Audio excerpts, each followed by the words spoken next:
Hello and welcome to The Villain Was Right, the podcast where we look at movies and TV shows from the villain's perspective and dare to ask, were they really all that bad? I'm your host, Craig Fay. And I'm your host, Rebecca Reeds. And this week, we are joined by a very, very special guest. He's a hilarious stand-up comedian. He's got 2 albums out, Persian of Color and Bisexual Healing. You've also seen him at the Just for Laughs Comedy Festival. Foad HP, welcome back. Hello, thanks for having me. This was your choice.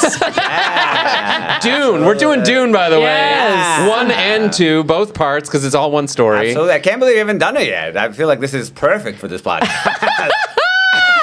So you pitched me this at the bar. Yes. And I was like, sure, man, you're a funny guy. You've been on the I'm not trying podcast to be before. funny. No. I'm here to make a statement. I feel like everyone misunderstood this movie. But I will say, I had a moment where I was like, yeah, man, if you want to make the argument, because I'm not. Well, I think you can. I think there are arguments to be made here. Definitely.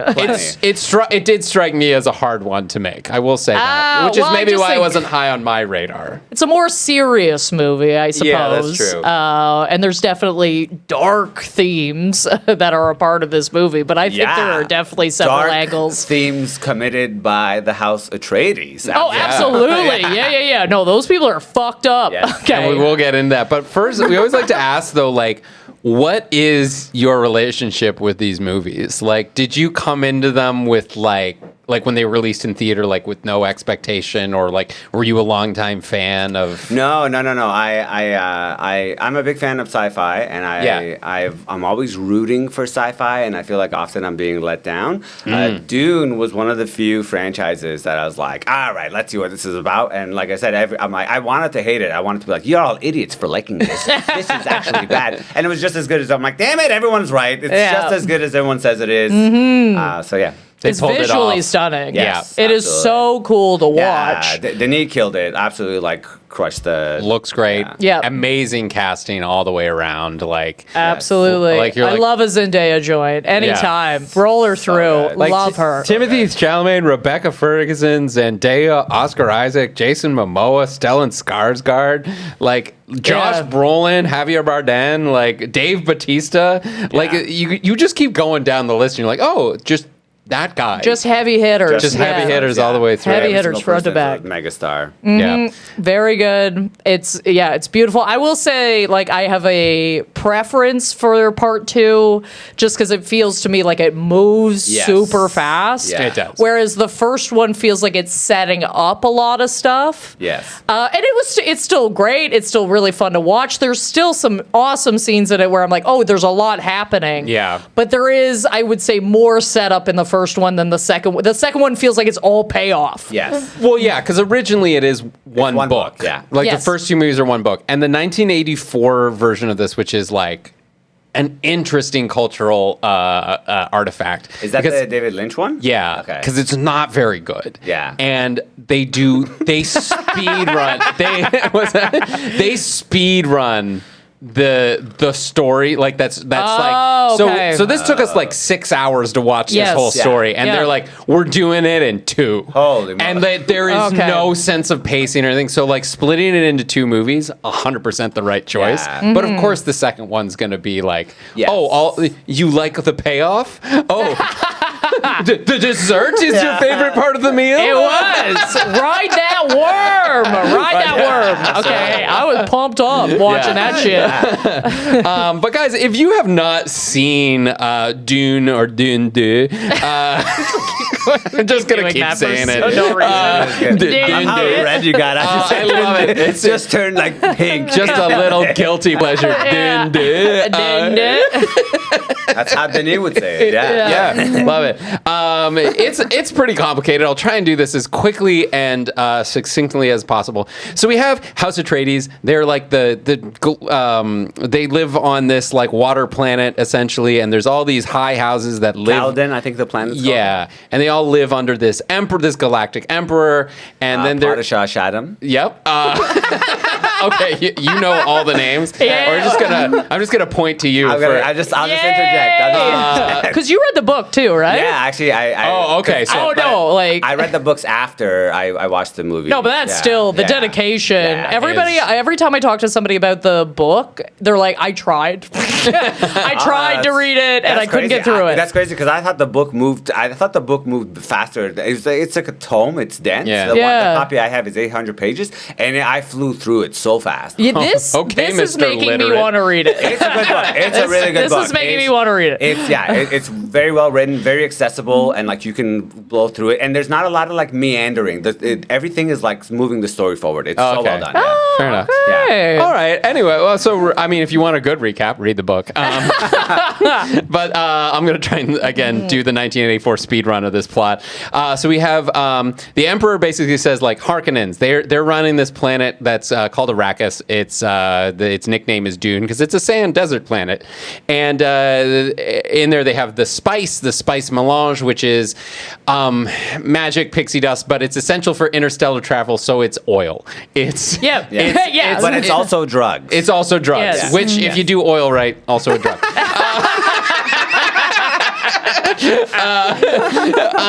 Anyway, so the Emperor is like, House Atreides is getting too powerful, so he brings the Harkonnens out, he puts the Atreides in, and basically sets them up for failure, knowing that the Harkonnens are going to get pissed off that they've been removed from the most profitable enterprise in the universe, and the Emperor then backs the Harkonnens with his own army to come and kill the Atreides, Leto Atreides, the Duke, Duke Atreides. His son, Paul, who's played by Timothée Chalamet, who is our main character, and then Paul's mother, played by Rebecca Ferguson, Lady Jessica Atreides, who is not his wife, concubine, whatever. Jessica is part of a group of witches, space witches called the Bene Gesserit, who are basically like pulling the strings behind the scenes. It's very much implied that every prophecy about like the one who's going to come and save Arrakis has been planted by the space witches, and of which his mother is one. She wasn't supposed to have a son. She had one anyway. So like kind of is like Paul the one. Anyway, the Harkonnens invade. They kill his father. Betrayal by Dr. Yoon. He spits Leto spits poison in an attempt to kill Baron Vlad Harkonnen, who's Stellan Skarsgård. Fly McFat is what I'll call him. Flying man, that's crazy. It's crazy that you're worried about my take on this, but you're like, Fly McFat. He's the grossest guy. He's like this mud. He's like in a huge. Anyway, he's really gross. Wow. Okay, is that how we're gonna talk? We're already the bias is showing. He's gross. He's fat. He's in his mud.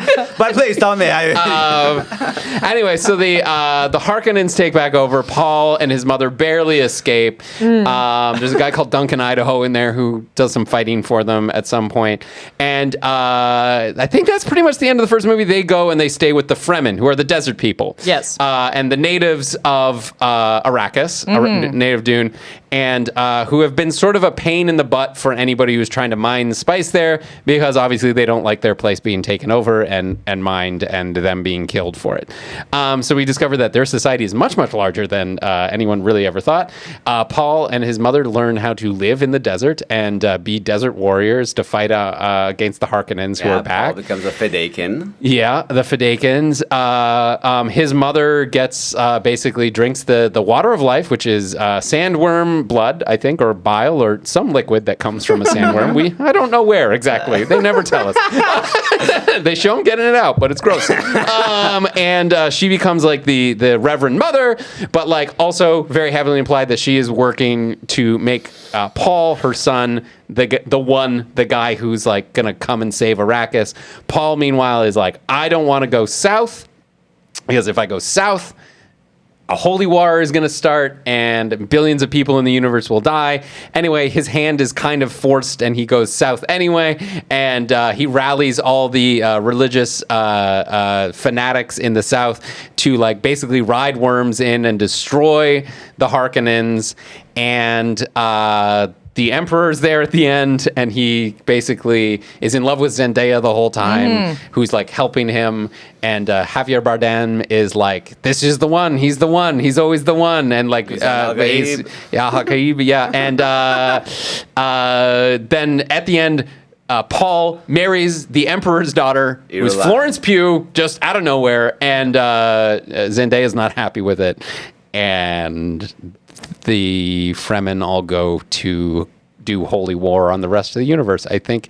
Did I miss anything important? No, that's about it. I think you fucking woo, buddy. I cannot tell you how much better you did at that than I was gonna do.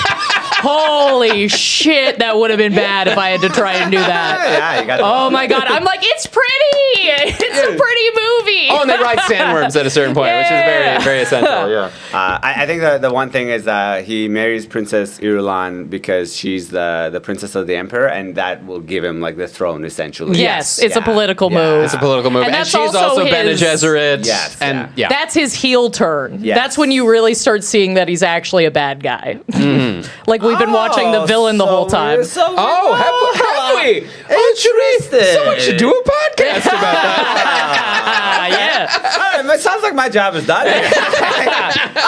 So we do see the heel turn. Yes. Finally, the mask is off, and we see what kind of piece of shit this guy Well, is. yeah. Totally. And you can see it the whole time. It's like watching like fucking Walter White, you know what I mean? Where it's like, oh yeah, you get his motivations and you see why he's doing what he's doing, but you understand what he's doing is bad and wrong, and what his mother is doing is bad and wrong.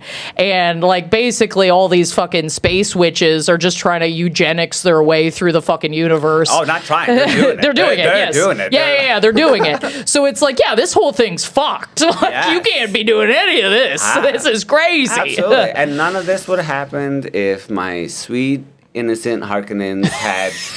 My sweet, innocent Harkonnens! That's so good! had been successful in their attempt to assassinate fucking Paul at the very beginning. They should have. Oh, that little bee that came through his window or whatever. Yep. You know? No, 100%. Kill this kid. but the Atreides, being the monsters that they are, they train their children from childhood to be violent, aggressive individuals who know how to fight against a simple little drone strike that would have prevented countless deaths had they just taken him out early on. But because he's coming from such a violent, monstrous society, he already knew how to be violent and was able to stop my poor Harkonnens from preventing countless deaths. Yeah. Yeah. Literally billions. Yeah, billions, Yes. absolutely. He goes on to become like a space fascist. This is not a good dude, guys. No, this is not a good dude. And the Harkonnens have tried on multiple times to put an end to this rotten family. Yeah. That's, you know what? That's true. Okay. Oh, yeah, it's big boy true. Okay, this man is starting a literal holy war. Okay, you can't give this guy the power. It a jihad. Yeah, they call it he's starting a new jihad. He is not on the good course. Okay, Yeah. he's not on the good course. They should have knocked this kid out forever ago, for sure. This woman is a part of a political eugenics team. 100%. Okay, that's all she's doing. She is basically a plant from Jump Street. They're all whispering in each other's ears. They can make anybody do anything. Yeah, they have the voice. And I don't want to sound anti-feminist, but kill these witches. Burn these witches at the stake. So what you're saying is the real villain is women with power? In this case, yes. Women, Honestly, in this case, yes. women with a voice. That's because that's what the skill is called, right? The voice. When they use the voice artists out there, where they're like, "Do the thing," and like, oh, "I gotta do it," she said. Yeah. Also, honestly, though, what a great superpower to have. Also, that's really funny. Just kind of like, well, what are women good at? How do we? Oh, yeah, just telling people what to do. All right, Dune. All right. Okay, pop off. All right. That's a take, I guess. It is. It also does, I think, introduce one of the only plot holes in this movie, which is just like, I mean, the Bene Gesserit can just gotta get anybody to do anything that they want. Yeah. Why don't they do that all the time? Instead of just being like, you have this baby, I'll have this baby, and this baby will be a son, so we can, just like go ahead. Our babies are currency. Yeah. What do you think what is the duration of using the voice? Or like, is there any limitation? Like, you've read the book, so maybe they explain this a little better. No, yeah, I think your question is like, what's the cost, like the mana of like the voice? Oh, like, sure, but also like how long can you do it, right? Yeah, or like how complex a thing. Like, you could be like, let me go. Okay, Yeah. fine, and they untie you. But you could be like, go to college, get a degree, figure out cold fusion. I think it's like in the immediate. It's Right. more like commands as opposed to like giving you a plan. Like, all right, here's what you do next Tuesday. But like, could you be like, get in the ornithopter or whatever, fly me to the moon, like fly me here, wait for me while I get groceries, like. Yeah. Or do you think when you go in to get the groceries, they'd be like, oh man, what came over me, and fly away? So it's like in the first movie when they get captured at the end of the first movie, and she used the voice on the Harkonnens, my sweet poor innocent. Again, they killed 3 innocent Harkonnens to escape, and these are wanted criminals. My favorite. These are criminals who have been apprehended by the law, and they use this like outlawed black magic on my sweet white Harkonnens. You're killing me. You're so funny. But when she does the voice on them, like they bicker. Oops, sorry. They bicker between each other. Yeah. Kind of like it's almost like she implants the thought, and then it takes over for them because she's like, oh, he's talking back to you. He's like, what did you say to me? And the guy's like, I didn't say anything. She's talking to you. He's like, no, you said it. And they kind of like. So it implants the thought of... And I think they also, because I did watch the series, because they did a Dune series. Yes. But I watched it a while ago, so I can't grab every piece of information from my brain on it right now.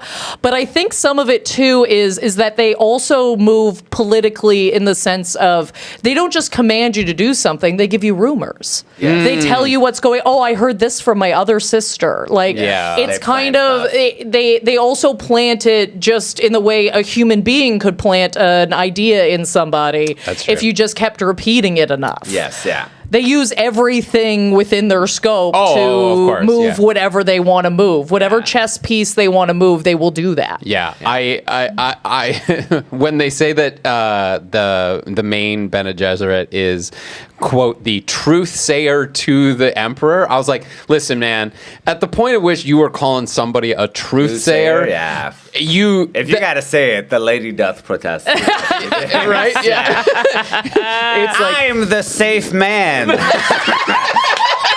Everyone's safe around me.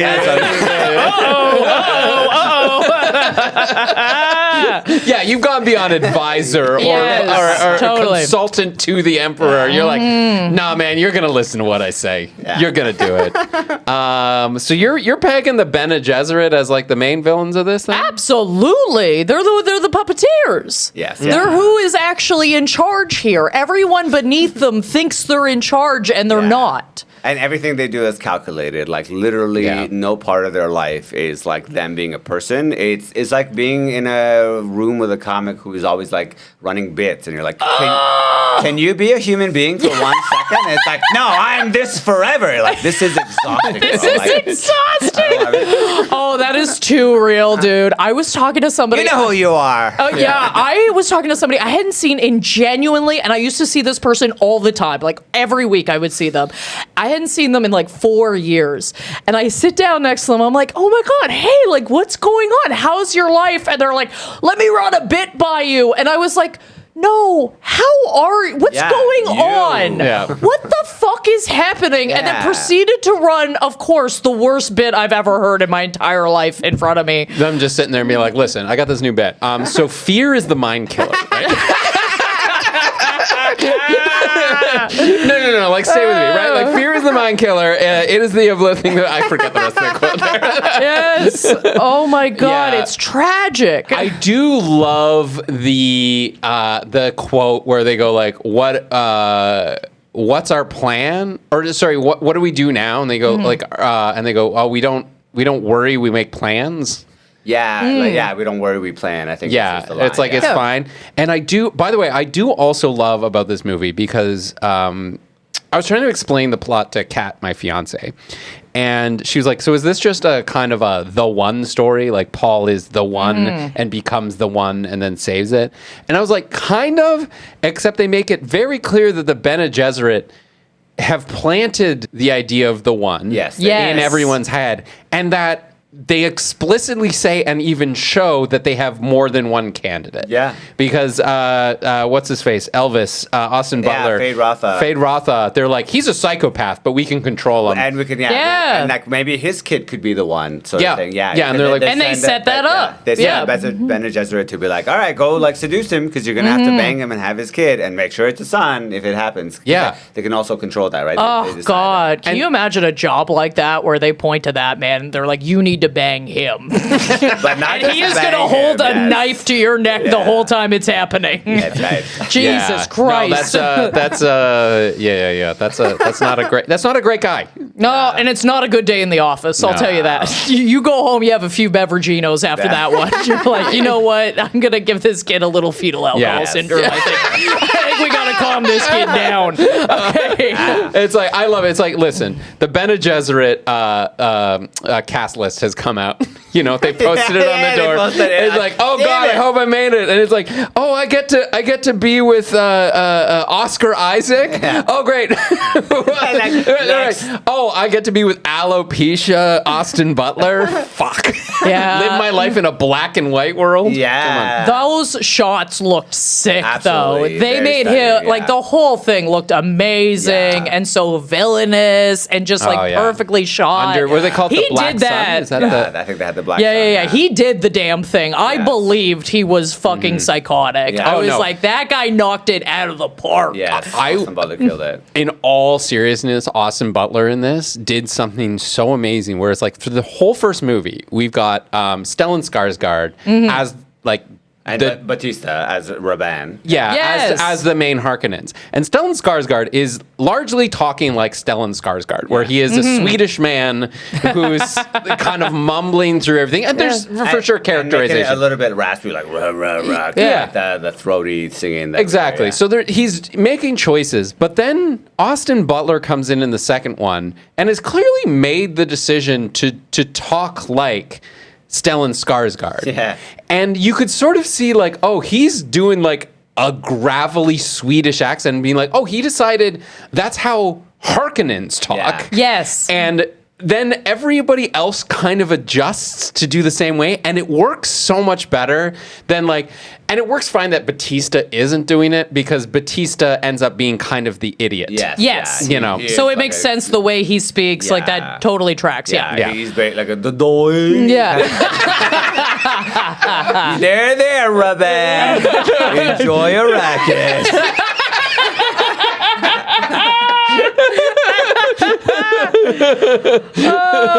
Yeah, how big were the sandworms, Ramen? Oh, that big? Okay. Wow. You must have been scared. Very scary. Wow. Wow. How many sandworms did you see? 5. Wow, this many? Oh my God. Yeah. Perfectly cast again, I would say. I don't think I watched anyone in either movie where I was like, well, you're phoning it in. No, yeah. It's really good performances, yeah. Even the Emperor. Christopher Walken. Yeah, where I'm always like, you're always Christopher Walken, though. It doesn't matter. You don't disappear into a role. I was like, you know what? You're doing all right here. You're doing okay. Absolutely.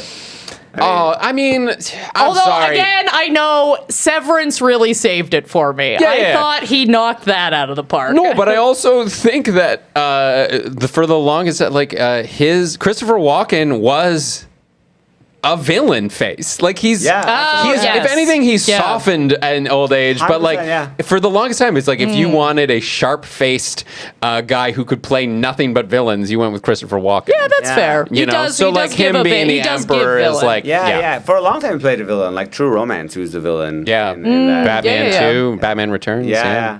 Oh, hell yeah. Let's Yeah. keep going. A View to a Kill, James Bond villain. Yeah. I didn't know he had this deep a catalog brewing. He All was a right. I villain got to for a put some long time. respect on it. Yeah. Yeah. It's time to put some respect He was on the it. guy you cast as a villain from Yes. probably about 1980 to 1995, 2000. Yeah, Still, I want to say like still. I feel like Pulp Fiction was really the first time he wasn't like villainous because he shows up with his The watch. the Yeah. watch that he crawled out with his own ass. Yeah. Yeah, that's Yep. fair. That's fair.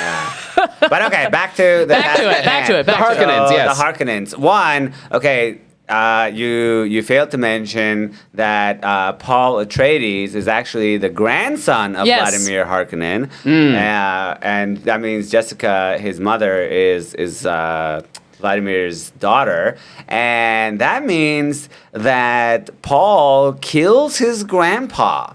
Okay, he murders an elderly man, and of course, defenseless elderly man. A defenseless elderly man, and then threatens to take another one hostage in the Padishah, also a senior citizen. Also senior. He literally just murdered one that he's related to and threatens to take another one hostage. Yeah. I think at some point we gotta just say that the Harkonnens have a right to defend themselves. Like, how much longer can we just allow this guy to go in and like kill elderly unarmed Take our people? jobs. That's elderly abuse. Absolutely. Elderly But abuse. also he held the spice on Arrakis hostage as well, where he literally threatened to destroy all the spice fields unless that the emperor gave up his daughter Irulan to marry, which is like seems coercive at the very least. At the very least. Yeah. And then also, just to show you how like trashy Paul's lineage is, did you guys know that Paul's mother, Jessica, does drugs while she's pregnant? That's so funny. It's true. It's true. She does. I hear no lies, yeah. And then gives that baby like immediate sentience. Absolutely. Like just logged it into all of the traumas of generations. That's pretty messed up. But she did that knowingly too. Like what a scumbag, you know? Oh yeah, And all of this because she strayed so far from her loving father, Baron Vladimir Harkonnen. okay, and I love this take. This is the best. Can you fill me in on the connection there, because I think I missed it. So there is a reveal that she didn't know that Vlad Harkonnen was her father. No, she knows. Obviously, it's her father. Paul didn't know, and Paul finds it when Paul takes the drug. And he goes into his, and then Chani gives her tears mixed with the spice and brings it back. So when he comes back, that's when he's like, oh, I had some visions. One, it's like the jihad. If I go south, I'm going to start like the holy war and kill everyone. So that's what I'm going to do. Hell yeah. It takes a cool breeze to get me down there, actually. I don't want to go. Twist my arm already. All right. A lady asked me. What are you going to do? Oh my God. I am never setting foot in Florida again. And then a hot girl asked me, I was like, all right, I'll get the tickets right now. What are you going to do? I've never been to Miami. Let's go. Miami isn't really Florida, right? I've been to Orlando. That's different. Okay, sorry, but I thought she said that she didn't know until she drank it either.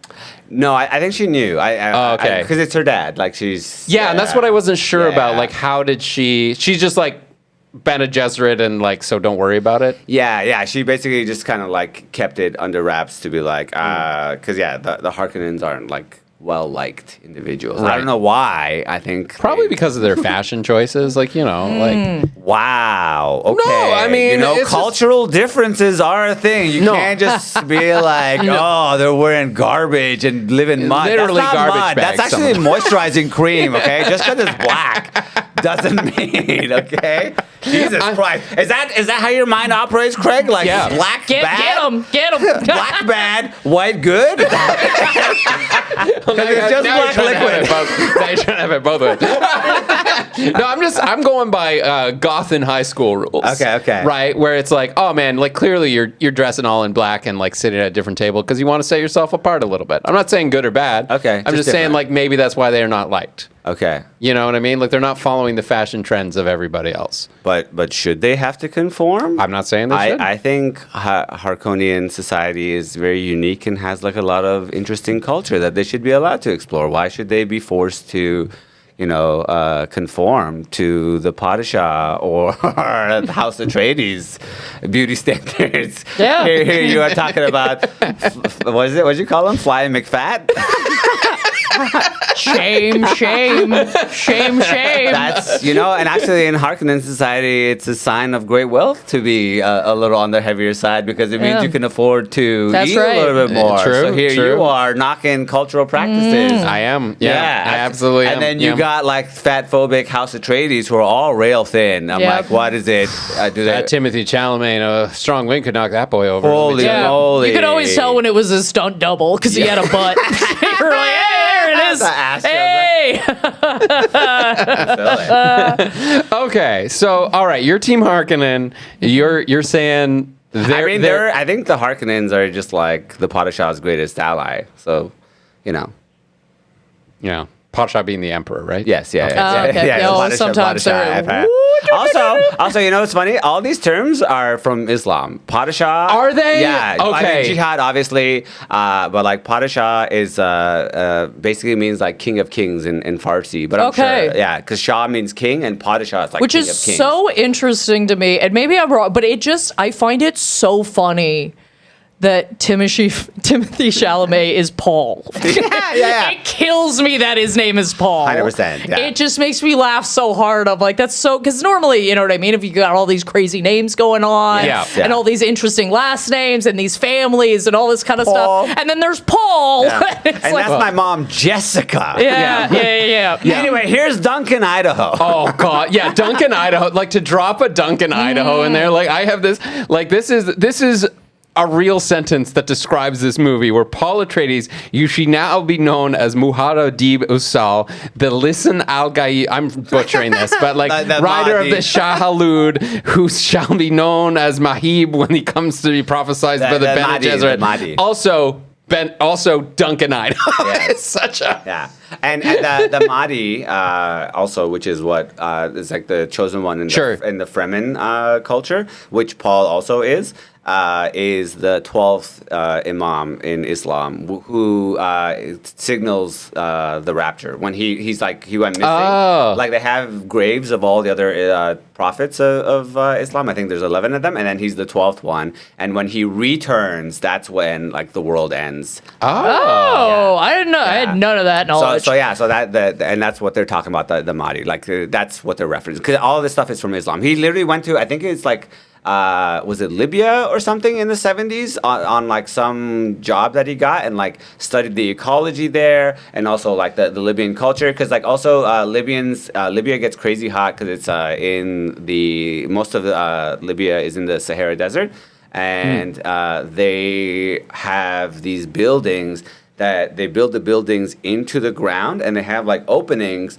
So there's no like, the buildings itself have roofs, but like the hallways are just kind of out in the open. And because they've built them this way, they act as like natural shade points where they create a lot of shade because there's so many angles. But also because it's underground, it's like naturally cooled. So like even if it's like 80 degrees, or not 80 degrees, I think it goes up to like 55 degrees Celsius, which is like crazy hot. Yeah. But yes, you don't got to tell me. Yeah. But I think even if it's like 55 on the surface, it'll be like a cool like 20, 22 down here. And it's like there's literally nothing stopping like the heat from coming down other than just like the architecture of it. That's so cool. And the same way how like the Fremen have all their buildings underground, like when they first go in, they have like the garden and stuff. And the same thing, they've cultivated all that. And you got that all from Libya. That's so cool. Yeah, and they do that with you can do that with like cellars and stuff like that, where it's like that's where you put like all your produce and stuff like that because it's cool enough. Naturally cool, yeah, where you don't have to like run electricity or anything to keep your food products cool. I mean, like my grandmother always called the cold cellar. Yes, exactly. Yeah, there you go. Because that's what it was for most. Yeah, and like especially before basements got finished, it was like the basement is just cold. Yeah, we just store all our stuff there. That's where we put the potatoes. Yeah, but that's where we put the potatoes. Well, I mean, honestly, like everything's like very thin, right? Like Iraq, spice, oil. And that's it like does seem Muslims, it is it's like this is a pretty big metaphor for the Middle East. Okay, because also they in the movies they left this out, but this is a very cool part of the book. I'm like, you guys suck for cutting this out. They put the first part of this scene and then they cut the second part in the movie. But do you guys remember the part where after Harkonnens have attacked everyone and Paul and Jessica are on the run? Yeah. And like the Sardaukar are coming and they're like, like, oh no, they're gonna get us. And as they're walking, all the Fremen pop out of the sand and like murder them and like, and they all die. So that scene's in the book as well. But as soon as that happens and they kill all the Sardaukar and like Paul and his mom are like blown away, like, wow, you killed a bunch of elite soldiers like they were nothing. They're like, yeah, thanks. And then 3 of them jump in their ship and fly it into another Sardaukar ship and blow everyone up. Oh. Yeah. And then Paul's like, what the hell? Your guys just killed themselves. He's like, yeah, but we killed like 50 of their guys for 3 of our dudes. That's a crazy good trade. And I'm like, so you guys do understand suicide bombing when you're kind of outgunned and don't have a lot of resources. Okay. So interesting. Yeah. I would have loved them to keep. You're right. That would have been really that would have had a big impact. Yeah. At least visually, just kind of showing how dedicated they are, how fearless they are too. Yes. That's also a really cool part of that scene too, where he's like, they didn't even bicker. They weren't even like, you go. Like 3 of them just were like, let's go, guys. We need 3 people to operate this thing. They just hopped in like, pow, and like blow the whole thing up. I'm like, yeah, that's cool. Yeah. As soon as I read that, I was like smiling ear to ear on the subway. I was like, what did I just read? Yeah. You guys. That's a twist if I've ever read one. Oh my god, yeah. It's like they're 9/11. I was like, God damn, guys. Goddamn. Dude, I just want to let you keep talking. I don't even know. The book is crazy good. I think it's so good. Yeah. That's so interesting. I've talked to so many people that are like, yeah, I've tried like 6 times over my life to finish it. I can't get through it. It was great. I think what people should say that for is the piece of garbage that is Infinite Jest. I just finished that, and that's something that I struggled so hard to get through. Really? Yeah, interesting. It's a piece of trash. Like, that book almost turned me into a Nazi. I was thinking about burning it when I was done. I'm like, no one else has to deal with this ever. But I put it in like a mini library, and someone else took it. I'm like, the curse has been lifted. Yes! Yes, that's so funny. That's how you get rid of bad books. You're like, if somebody else takes this from me, it will erase the memory of this terrible, terrible experience I've had. Yeah. That's so interesting. But Dune was good. Dune was amazing. I loved it. It like moves so quickly. I mean, the movies have made me want to read the book. Read the books. It's actually really good. And it's, you know what? To me, Dune is what I wanted Star Wars to be. Because I feel like they're very much in the same kind of genre of sci-fi. Where it's like it's more like fantasy than sci-fi. Sure. Yes. It just happens to take place in space and have like tech and stuff. So, but yeah, to me, Dune feels like what I've always wanted Star Wars to be. Yeah, I did see a post like when Dune was coming out in theaters. Like somebody online had been like, "Oh my God, they ripped off Star Wars so bad." And the person just responded, it was like, yeah, this is actually like the most crazy form of plagiarism ever, where this guy saw Star Wars in like 1973 or whatever it was, or 76. And then, time traveled 20 years back in the future to like write a book. So it's like, Star Wars ripped off. Like 100%. The desert planet, the lone guy, the evil emperor. Dude, so many things have been ripped off by Dune. The Sarlacc pit is a worm. Yeah, literally, the sandworms. But also, I don't know if you guys are familiar with Warhammer 40K. No. So it's like a tabletop game. Okay. And it's like in the future, and everyone's got like guns and sci-fi, and there's all these different races that you like play with, and just like little miniatures you like do battles with. But their whole backstory is that they made AI, it became sentient, started a war with humanity, and as a result, they had to like destroy all their tech, and now they have people like fused with technology as like their computers because they can't trust the machines themselves to have this power. And that's the backstory for Dune, actually. Where, they do. They cover that in the series. Yes, they cover that a lot more in the series. That like there's now a bit of a rise of technology, and they're trying to put that back down because they're like, no, this is what destroyed us before. You can't even have like there's one scene where this kid has like a mechanical toy, and they fucking lose it. They lose their minds because they were like, that's the devil. Like you can't have that in this house. Because at one point, the machines rose up and were like, we're going to kill all you guys, sort of thing. But, how could that happen? Guys, there's no way. It'll never happen. You know what? It's actually not true, though. The machines will rise up and be like, look at this poem I wrote. You're like, no! It's not a good poem, and we didn't even like poems. It's derivative.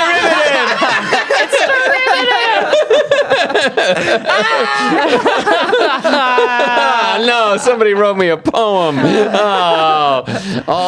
I've said it before, and I'll say it again. All good poetry is music. That's true. If it was any good at poetry, it would be music. Okay, cool. So all poetry is bad. I'll quote Voltaire here. Anything too stupid to be spoken is sung.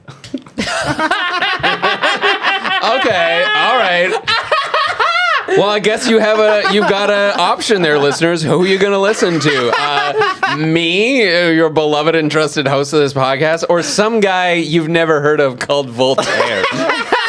Some French guy. Some guy. Some French guy, like, some sort of Chalamet. Batista also. No, that's not French. Voltaire.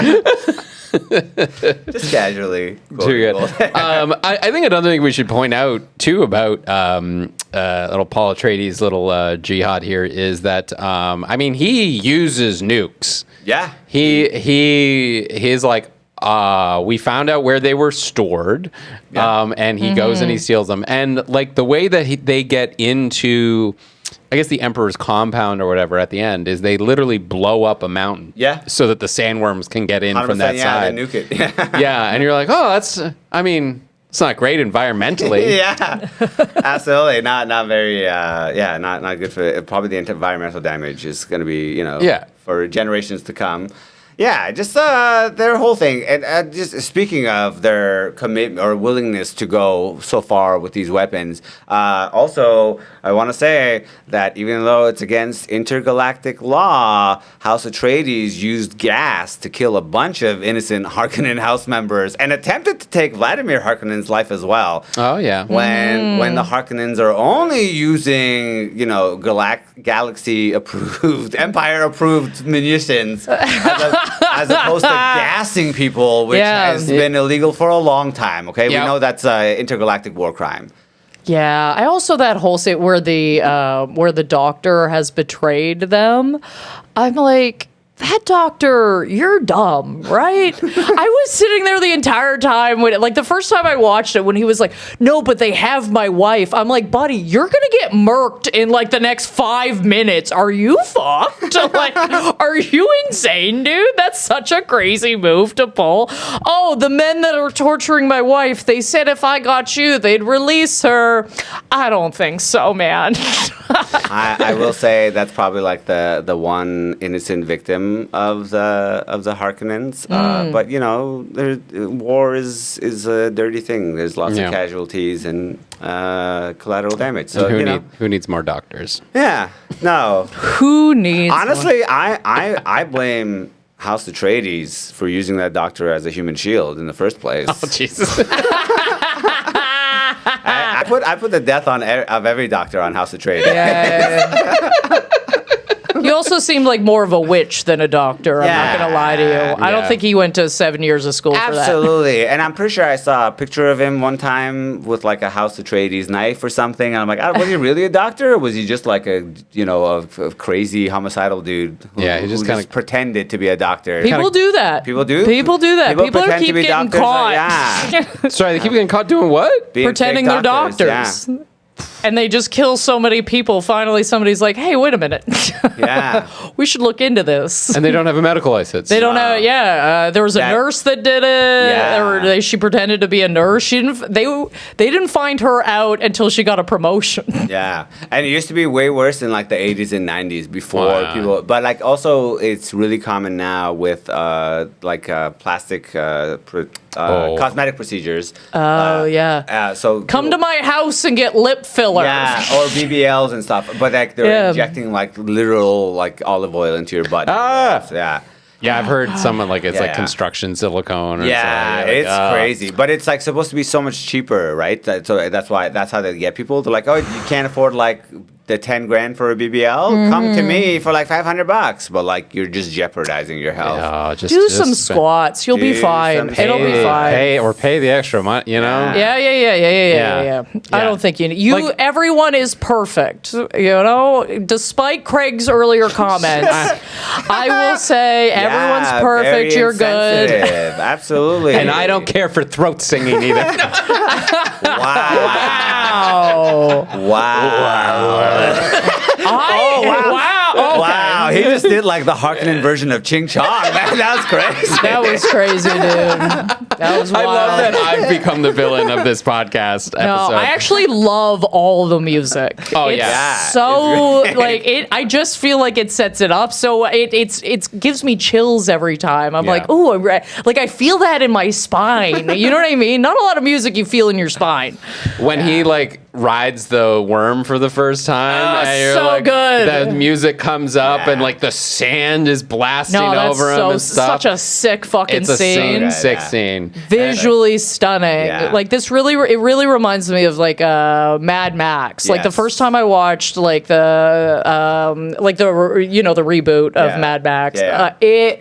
I'm just like, oh, this is everything I want to see in cinema. You know what I mean? These big wide shots, these beautiful action scenes, like just so visually stunning. And not like a lot of cuts. I think prior to that, we were seeing everything was like cut this, cut that, cut that, and then with Mad Max, we started to see like long shots where it's like the same shot, like wide, and you see everything, and like you're not like, what's happening, what's going on, because you can just see everything, and they're not cutting away to this, to that, to that. Like, what part was that? What was that? A truck or like what did I just see? A flash of this. Flash. There's like, no, this guy's gonna go lollipopping on this pole for the next 3 minutes. And this other guy's gonna have a fire guitar. Like, yes, they did the same thing in Andor. I felt like there was definitely a lot of scenes in Andor where they did like one big long shot, but also like the set's beautiful. Like they spent a lot, or I don't know, maybe it's all CGI. I have no idea, but it looks great. Okay, so let's hold on that for a while. Where we're seeing these big, beautiful buildings. You're dropping us into this cool, which is one of my favorite things they do in sci-fi, where they fuse old and new, where it's like everything's, made of stone, or we're living in these, you know what I mean? We're living in these burrows in the futuristic. Exactly. And I love that because I do believe that should be what we should be doing. Like fusing things together and going, what's the easy thing we can use that's already in nature to our advantage? How can we kind of hack the system a little bit and put ourselves into that so we're not completely disrupting everything? In line with our environment, as opposed to like as in opposition, like fighting our environment. Always in opposition. Solar punk is what they call that. Okay. I'm down for that. I love kind it. Of the I'm opposite in. of cyberpunk, where everything's like oppressive or whatnot. It's like kind of like, oh, there's like greenery and things are involved. It's solar punk. No, I love that. The aesthetic. Hell yeah. Live in a cave. You know what I mean? It's better there. It is. Again, in defense of the Harkonnens, or my only defense of the Harkonnens, please. which is... you should have a lot by now, but please. One thing I really wanted was like, okay, all of these cultures are so well-rounded. Like, you feel like these are distinct groups of people with their own, hobbies and traditions and culture and music and everything like that. But, like, I really wanted to see some scenes of, like, people having fun or laughing. Because, like, at a certain point, what are we all fighting for if we can't all just, like, and the Harkonnens had that in their little battle scene where it's like, in the look, arena, they were like, this is so much fun. Like, all the audience there, all the crowd was like, this is our weekend. This is our weekend. I think Harkonnens know Let's how to watch live. murder. What's the saying? House Atreides lives to work, and the Harkonnens work to live. Oh, buddy, this is my favorite. I love these takes. This is so fun. I actually, after this, am probably going to rewatch both of these movies just to really dig in again. A different lens. Now you're like, oh shit, we're following the wrong guy. Yeah. And also on top of that, abandons his longtime girlfriend the second he gets a white lady. Yeah. Oh yeah. Instantly bounces the biracial baddie. It just goes with the milk toast white girl. And it really felt like he could have been in charge without having to marry anybody at that point. He had everyone at gunpoint. Yeah. I think you're good. I think you own the room now. I think that's your decision, whatever you want to do. But you're like, no, we'll do it by the book. No. We'll marry this woman that doesn't want to marry me. Yeah. Babe, I gotta have a threesome with her and her sister for the Empire. For the Empire, yo, it's for the Empire. You know the thing that you actually don't care that much about, Fremen, because all you really care about is local control of this resource. Like at no point does anybody, even Paul Attredies, be like, hey, you know what we should do? We should turn control over this incredibly valuable resources over to the native population who have lived here for thousands and thousands of years. Yeah, and knows how to utilize it and knows how to keep the land proper. Oh my God. Yeah, you know that the Atreides are fucking poisoning some sandworms. You know what I mean? They would kill every sandworm on that planet. Yeah. Easy. There's some long-term thing where it's like we don't see the big ones as much as we used to because they're all being killed off. Evolutionary pressure to have smaller and smaller sandworms, like the largest. It's like driving in the country now, and you're like, we used to have a lot more bugs hit your windshield. There's like a photo of like a couple of Atreides with like a mountain of sandworm skeletons just going out. Yeah, there's one tragic news story where they're like, it's so tragic. One of ours got killed by a worm when he was hunting it down. Yeah, that's right. Oh, no. Yeah. Leisure worm rider mauled by vicious sandworm he was trying to ride. It's like, why was he on the worm? Put that worm down. It's like, they're mindless killers. It's like the videos you see of people like, man, leave that moose alone. It's like, oh, fuck you, buddy. It's like, it's a wild animal. And the moose charges the guy harassing it. And you're like, oh, good Lord. Yeah. Just imagine like someone on Arrakis Star being like, hey, it's a sandworm. I'm going to go up and smack it. Like, someone's like, Arrakis Star. And the worm. That's so funny. If you don't say it, they don't put your video up.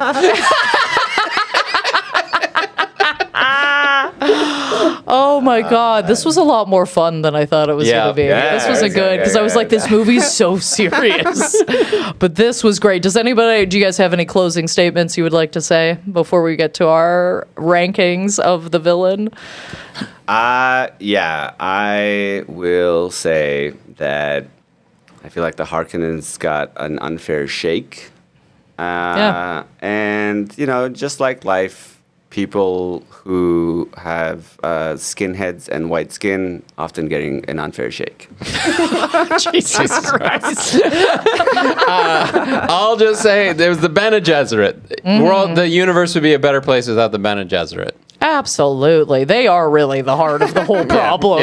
Certainly. And it's so sad to me that they're all women, but here we are. What can we do? Okay, they're the mad puppeteers. All right, it is time to rank that villain. Yes, you can. Here's the thing: no man would stick with one project that long. One man would not stick with a project that long. That's true. 9,000 years? You kidding me? No, they can't. They can't complete that project. What? Okay, I won't be around to come anymore. So why? Yeah, why do I care? Okay, so I have I don't know, I have a loose DNA scale basically. So from DNA testing your dog, which I think is offensive, but the least offensive, all the way up to fucking your cousins. I'm just going to give them a straight up eugenics. Okay, that's where I'm at, but I am ranking who I think the actual villain is, which is Space Witches. Space Witches. What do you got? Hell yeah. Okay, on a scale of Star Wars to Star Trek, I give the Harkonnens the Next Generation. Because just like the Next Generation, they're perfect. Yay! I love that one. That's great. That's good. That's very Okay, good. what do you got, Craig? I've got the walk without rhythm scale. Oh, great. Perfect. Because you won't attract the worm. Yeah. From New Balance clad suburban dad. No rhythm whatsoever. All the way up to John Travolta in Saturday Night Fever. Okay. Tell by the way he moves his walk. I'm going to give the Harkonnens a toddler bouncing to a song. You know, they're not very good, but they're trying. They're trying. They're trying so hard. There's just a lot of stuff that they don't know about. You know, Okay, just a lot of that's stuff fair. they don't know about. They're moving. They're moving. I love that. Great scales all around. Love those boys. Before we get to our heroes and villains of the week, as always, there's a couple ways you can help out the podcast. If you would like to follow us, you can follow us on Instagram. You can follow us on TikTok. You can follow us on Facebook. If you would like to email us, please email us suggestions. We have a long list going. When we get repeated requests, we do bump them up the list. So even if you think it's already on the list, email us so that we bump it up even further. We'll get to it faster. You can email us at villainwasright@gmail.com. And if you got a couple of bucks, yeah, you can support us on Patreon, patreon.com/thevillainwasright, where you get amazing benefits to support the artists you love, and hopefully that's us. For just $1 a month, guys, you get ad-free episodes. I don't think we talk about that as much as we should, but just just $1, and like you get the episodes early on Tuesday rather than Thursday, and there's no ads, no auto-inserted ads, no, even us just talking. You don't even hear that. Talking about stuff. So if that appeals to your, if you're like, I need to get off the spice and listen to some non-ads, go ahead and do that. We also have audience choice episodes and 2 bonus episodes every month at our highest tier, $7 a month. I pick a movie, Rebecca picks a movie.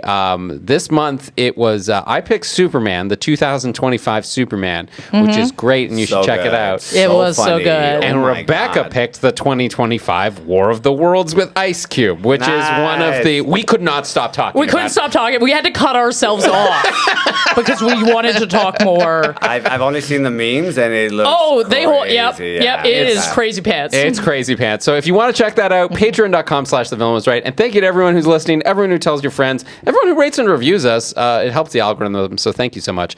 And now it is time for our heroes and villains of the week. I got a small little hero this week. Let's go. Which is The Naked Gun. I went to go see The Naked Gun in theaters with a couple friends, and it was so good. Amazing. It looks so funny. good. It looks really good. I haven't seen it yet. Funny. It's moly. It's so funny. It's perfect. Like Liam Neeson as Leslie Nielsen. You know, like is the perfect guy that you want it. And I just want to say, we don't do this anymore. Like, even when we were sitting about to watch it, me and my friends, we were talking about it, and we're like, oh, we haven't done this in a long time. Yes. Go see comedies in the theater. Oh, okay. You know what I mean? Yeah. It is so much more fun to sit there and listen to all the different times that people laugh. I do like that. There was a lot. one joke, and I'm not going to ruin it for anybody, but the three of us got the joke about 30 seconds before the rest of the crowd did. Yeah. Nice. And it was just amazing to be a part of, because we all saw it coming, and then it happened, and the rest of the audience lost it, and it was just so much fun. So if you can, take some people to the movies. Yeah. Go see The Naked Gun. Go see it with friends. You're gonna have a blast. Yeah. And take friends who laugh loud, and like when they are laughing, they allow themselves to really let loose. I like that. It's that kind of movie. It's so funny. It's the sense of humor is so perfectly Naked Gun, and like nothing felt out of place. It didn't feel like, oh, you guys ruined it. I'm like, no, you guys did such an incredible adaptation of like Naked Gun and inserting it into present day. It's incredible. It's so good. Oh, I'm sold. I'm going. Very fun. I'm doing it. Very fun. I'll do it tomorrow night. Go watch it with friends. Oh my God, please watch it. Yeah. That's my hero of the week. Yeah, that's it. Go see it. That's a good hero. Very, very good hero. And Foad, what do you got? Oh, okay. I got a villain. It's so funny because it's on the same day that this happened. I also went to see Naked Gun, but this happened earlier, so I was like, Naked Gun was such a nice palate cleanser. Okay, great. Yeah, because it was amazing. But so earlier in the day, I went to visit my friend Julius Cho, who is a voice actor and an actor, and we were going to go to his condo gym to work out. And I got there at like 10 a.m. We were working at his gym, and in the gym, it's like a pretty small space, but not like tiny. And there was one older white man, probably in his 60s, and then an older white lady also in her 60s. But it was hard to tell. She had like very leathery skin, very tan, tanning bed kind of like energy. Okay, gotcha. So we get there. Paul knows Julius, and Julius says hello. Paul's an old man, and he's got headphones on, so he's like, "Hello, Julius, how are you?" Like just shouting at the top of his lungs. And then they say their like hellos and stuff, and then Julius and I start working out. As soon as him and I start working out and we're talking, I feel like a tap on my shoulder. I was like, "Oh, what's going on?" I turn around. The lady's there, and she's got her earbud. She's removed her earbud to tell me that me and Julius are being too loud and that we need to keep quiet. And I was like, I don't think we're being loud. She's like, actually, you are. And then that's when I started getting belligerent. I'm like, okay, you don't get to tell me. Yeah, so I'm like, we're not in a library. Like, I don't have to. It's not a real question if I only can say like one response to whatever you just said. So if you and also turn up your earbuds. What are you doing? Like, you have earbuds, turn them up. And then as soon as she stepped away, I was like, oh, that's so interesting that she didn't talk to Paul, but she came up to Julius and I. And Julius is Chinese, but he's got a darker complexion. So I'm like, Julius, you see that? And I started just being very passive aggressive and just talking super loud. And I'm like, hey, Julius, did you notice that she just came up to the two dark guys in the gym and left the white guy alone? And then she started getting really uncomfortable and not making eye contact, and then she eventually finished her workout and left. And then here's the kicker: Julius and I were complaining man, our gym etiquette is so good, and we were wiping down the materials or the benches and stuff. And then we're I bet you she didn't wipe down her bench. And we looked on her bench, and she left a bunch of dandruff on her bench. And that dandruff that we wiped off too. We're damn it, you're gonna tell us to be quiet, but you're gonna be nasty in the gym, bro. It's weird. The only way I understand when somebody's I need you to be a little quieter in the gym is with those guys that hurl their weights. When they throw them to the ground 100%. And you can literally feel the ground shake. And you jump a little. Yes. That's the only time where I'm okay, maybe we need to calm down a bit. We're having a conversation. People grunt in this room. What are you talking about? That's such a weird take. It is so ridiculous. And we weren't even we were kind of doing at a hushed talk, and we're oh yeah, we're doing this, blah blah blah. Because the room was probably crazy silent, and you adjust your level to literally, and so it was so frustrating. I'm can you believe it? But then actually, right after that, I got a hero to follow up. Because as soon as she left, this older white guy, he must have been actually he told us later that he was in his 80s, but he comes in, and as soon as he comes in, I'm oh here, now I'm kind of now you're on guard. You're oh, here we go again. My perception's been tainted a little bit. Oh, here we go, another old white person. I'm gonna hear it from them.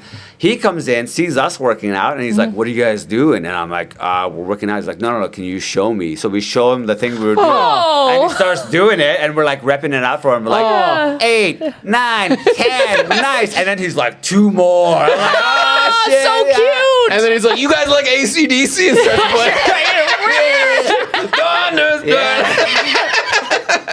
That's awesome. It was so nice. And then he did a couple more workouts with us. We showed him different variations of things that we were doing. He loved it. He did all of them. And then someone else came in who he knew, some younger woman, but still older, and she started showing her the exercise. Here, let me show you the stuff these guys showed me. That's so great. That's what the gym should be. A little community. Yeah, Foad just creating community out of nothing. Yes. His friend's That's gym. beautiful. I love that. So it was really nice. And then after that, when it's on Naked Guy, all right, so laughing. 2 out of 3 ain't bad. Yes, 2 out of 3 ain't bad. But again, just like the theme of the Bene Gesserit, women talking is bad.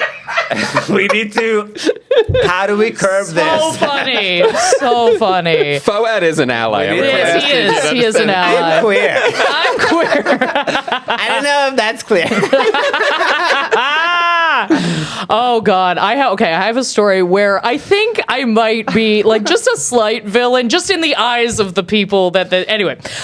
So the other night I was out at my the back of my roof is just whatever, it's flat. I go out there to smoke, right? I'll smoke a bit of weed out there sometimes, and I go out and it's late at night. It's whatever, it's 2, 3 a.m. or something. I'm literally just going to smoke so I can just fall asleep. I just need to pass out, right?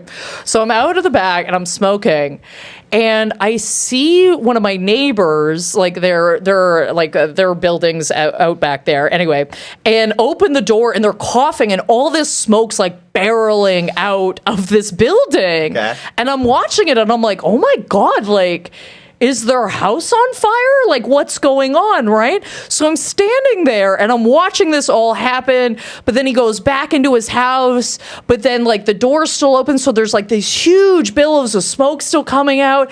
And now I'm having this conversation with myself of like, do I have to call emergency services, right? But I'm like, but he went back in. So I was like, what the fuck's going on here? So I keep watching it and I'm like watching this happen for like 10 minutes because I also don't want to I don't want to call emergency services if we don't need it because, you know, they might be needed elsewhere. Maybe I'm smoking weed. Maybe I'm paranoid. Like, I'm just sitting there going, like, am I just like crashing out right now? Yeah. So I'm staring at this door, but it's like it's really dark, right? So I keep watching the light and like the smoke picks up and then it stops for a little bit and then it really picks up again. And I'm like, what the fuck's going on here? And then at one point, and I think I've been watching this door for like no joke, like 15 minutes. Like I'm like, if 15 minutes has gone by, I'm like, I don't think anything's on fire. Like, maybe they lose, whatever. And then this guy just comes out, and I think he looks at me, and then he just slams the door. And I'm like, oh, I think actually there was maybe, like, they were hotboxing it or something. And there was, like, 3 or 4 of them sitting there smoking. Yeah. But I, their neighbor, have just been staring at them the whole time, just eyeballing them, smoking my joint, being like, what the fuck's going on here? So now I think my neighbors think I'm like a pervert or something. You're a so creep, I might be a villain. I might be a villain, but I still, because I can't walk away from stuff like that. Because in my head, if I walk away, you're dead. Yeah. Like I can't catastrophize everything. So I just stood there staring at their building for like 15 fucking minutes, being a fucking weirdo. Anyway, you know, but it's probably like without ruining or spoiling anything for the new Naked Gun. Do you remember the old Naked Gun movies? No, I watched them so long ago. So they always have this gag with like Leslie Nielsen and like the love interest where like someone's spying on them and like they'll be doing these innocuous things, but their silhouettes look like they're doing like yes, like yes, of course, a classic. Austin Powers, I think, got it from Naked Gun. So just imagining like them looking up at you in the silhouette where you're standing, staring at them. Yeah, smoking, anyway, or like, and your one hand is moving like it's in your pocket. Like, what is she doing up there? You're like, there's no way I didn't look like a fucking loser. I was so embarrassed when I came back in. I was like, I don't think I handled that correctly at all. Anyway, but here we are.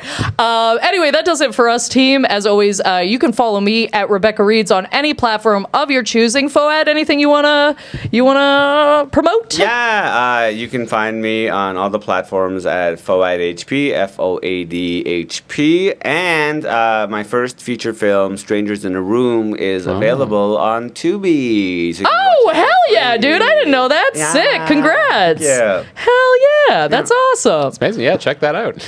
And yeah, you can follow me at CraigFay Comedy on Instagram, TikTok, and Facebook. CraigFay.com for show dates. And next week we were going to be covering, another strange movie that we probably shouldn't be arguing for, but here we are. And this is The Villain Was Right, reminding you to never trust a white guy named Paul.